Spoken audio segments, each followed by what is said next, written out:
Okay, so when you really understand that, then we start to take a look at the leveraged fulfillment system offer stack in your business. And I like my clients and teach my clients to have three, actually really four, but let's say three. We'll put three offers in their business. Okay, starting with the premium offer. Okay, now the people get this twisted because they think, oh, premium offer, high ticket.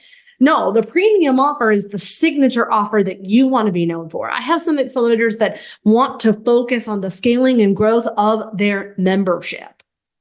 I have some that are wanting to focus on their one-on-one or their high ticket. And then I have some people that have, just it really doesn't matter what the actual offer is. It's just that you're getting clear on the premium offer that you want to grow and scale, as long as it maximizes leverage in your resources, time, energy, effort, and money. Okay. So we've got your premium offers. Then sometimes we have your accessible options. These are your, this could be your SLOs, self-liquidating offers. These could be your low ticket. Some people will use a membership to serve as their accessible option to just stair step into that premium offer. Okay, this is your ascension model, essentially. Then you're going to have the third offer, which is your free stuff. Because people always say, oh man, how do I know what's going to go into, my free versus my paid, right? It's you getting clear on how you add value, how you increase implementation for your clients. Because I want you to think about how many Instagram posts that you've saved and with the best of intentions to go into, and you just forget. Or how many, freebies do you download? Or how many of you have tried to do free stuff before and then no one shows up, right? It's because if you go back to the training and go back to that slide where it talks about the value in terms of, or it talks about how people determine value. If there's not enough of an emotional investment, your clients won't show up for themselves. And if they're not showing up for themselves, they're not going to get the result that they want. Okay. And then what happens to so many struggling coaches is they start to internalize it and think that it's their fault.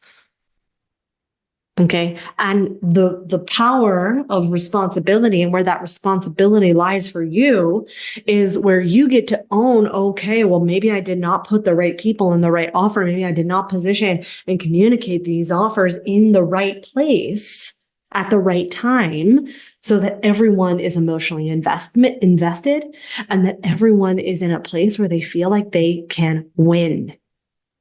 Okay. And then the fourth component of your offer, and I want to go back, I'm just going to go back on the slides. So if you're joining me here live, is the risk reversal. Where can you own and help people take the next step who are meant for you? Okay. This is when we're going to talk about this part tomorrow in the communication components, but everyone probably within the last 30 to 90 days, I'm willing to bet have had a sales experience or some type of experience where it was just not for them. Okay. And they started to, and so now because of that experience, there's evidence of, oh, don't get on that call because I know what's going to happen in that call. Now there's evidence and experience that this might not be the right or best fit, right? So it becomes our job to ease and take on all the risk.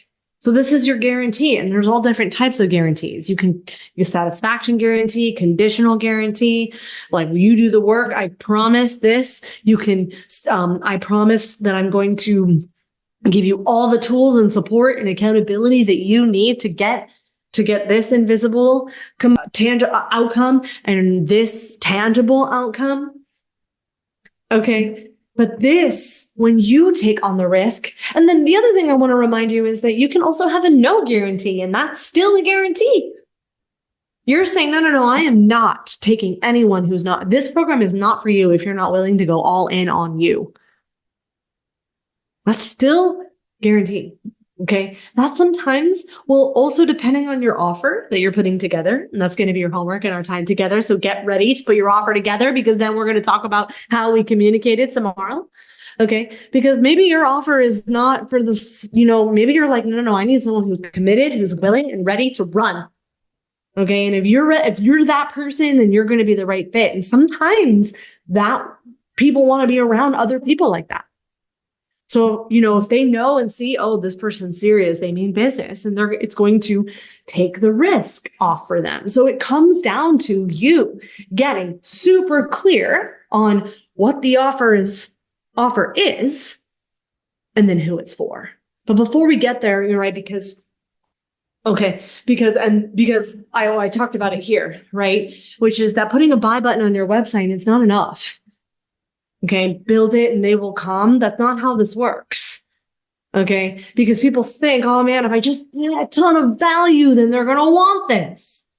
Okay, because the truth is you can't buy from the internet's best kept secret, no matter how valuable your stuff is, if no one sees it. Okay, and if it really was just as simple as add a ton of value, build know, like, and trust, put a buy button on your website, then how are you supposed to get paid doing what you love when information and value people can essentially get for free?